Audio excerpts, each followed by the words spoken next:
অনেক দিন ধরে অনেক গল্প লিখছি,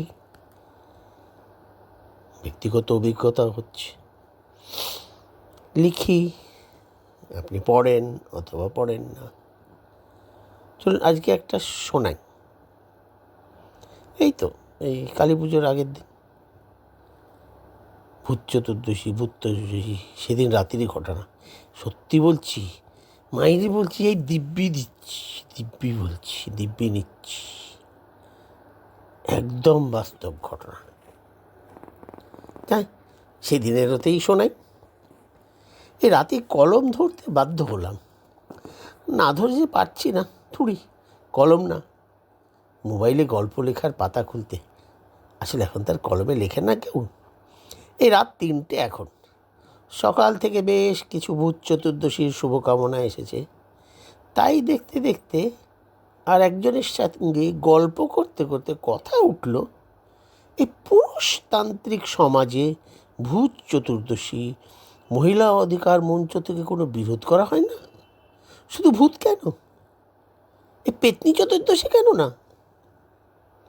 ব্যাস, কিছু যুক্তিও এসে গেল।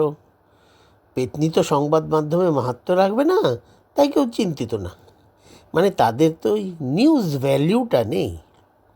আর একটা এলো, পেতনিরা বিরোধিতা করছে কি না সেটা তো আমরা জানি না, হয়তো করতেও পারে। যাক, আড্ডা সেরে নিজের সামাজিক মাধ্যমে লিখলাম, আজ সকাল থেকে কিছু শুভকামনা ভূত চতুর্দশী উপলক্ষে পেলাম। নারীবাদীরা কেন বিরোধিতা করের দাবি নিয়ে রাস্তায় নামছে না? শুভ ভূত কেন, শুভ পেতনি চতুর্দশী কেন না? একটু পরেই এক বন্ধুর জবাব দিলেন, এইমাত্র খবর পাওয়া গেছে যে আজ দুপুরে ভূতেদের সঙ্গে ওদের খুব ঝগড়া হয়েছে। ওরা পূর্ণ নারী স্বাধীনতা চেয়েছিল, যা ভূতেরা মানতে রাজি নয়। তাই পেতনিরা চতুর্দশী পালন করছে না। সব টিভি চ্যানেলেই খবরটা ফ্ল্যাশ করছে। ভাই, টিভিটা একবার খুলে দেখো তো। সেই সব লিখে পড়ে যথারীতি ঘুমে আচ্ছন্ন হলাম। রাত 2টো নাগাদ প্রায় রোজ উঠি। আজও উঠেছিলাম কলঘরে যাবার জন্য। ফেরত যখন বিছানায় বসলাম, মনে হলো খাটের নিচে কেউ রয়েছে। চমকে আলো জ্বালানো সেরে খেয়াল হলো, খাট তো বহু বছর নেই। এখন তো বাক্সকেই শোবার জায়গা বানানো হয়। মানে ওপর তলাটা বিছানা আর নিচের তলাটা বাক্স। তাই তার নিচে আরশোলা ইঁদুর ছাড়া আর তো কিছু হবে না। পা দুলিয়ে একটু নিশ্চিন্ত হব, তার আগেই শুনি ছাতে কারা দাপাদাপি করছে। আবার ভীষণ চমকে গেলাম। আশেপাশের ফ্ল্যাট থেকে কিছু দামাল ছেলেরা পাঁচিল ডিঙিয়ে ঘুরে বেড়ায়। কিন্তু সে তো বিশেষ দিনে, আর শুধু দিনে, এত রাতে, তাও আবার অন্ধকার, না, সম্ভব না। তাহলে কি বাঁদর? না, তাও না। কিছু আওয়াজ, কিছু শব্দ, কিছু কথা, কথা কাটাকাটি ভেসে এলো। মন দিয়ে শোনার চেষ্টা করলাম।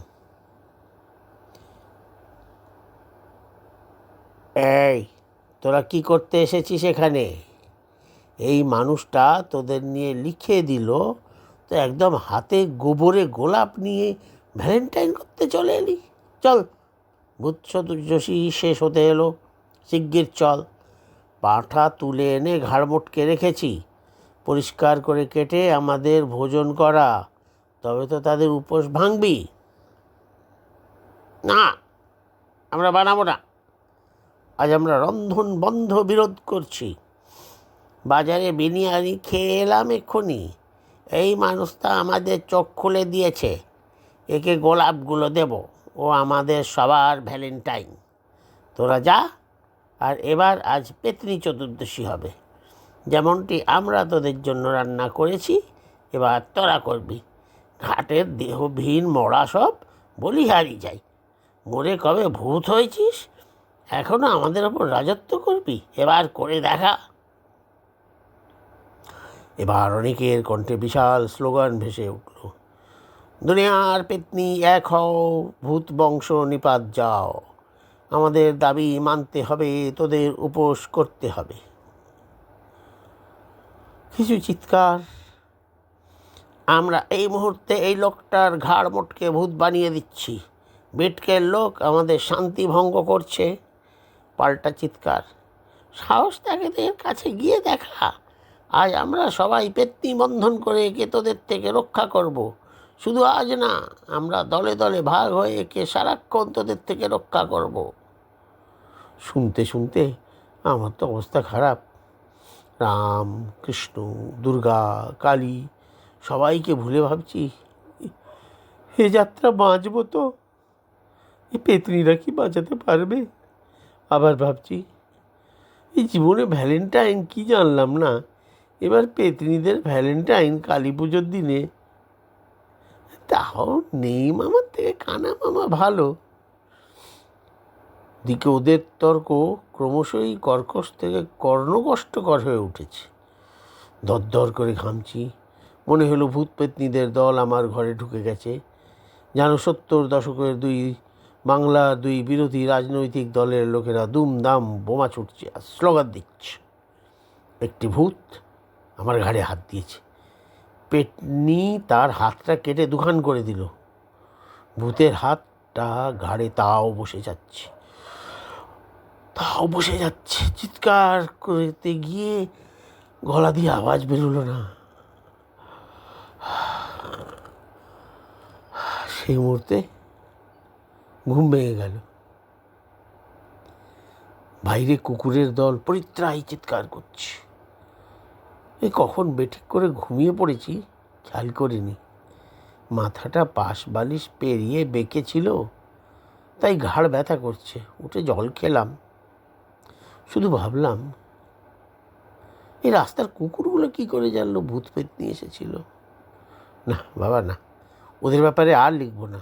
এই 3 বার কান মরলাম। নমস্কার।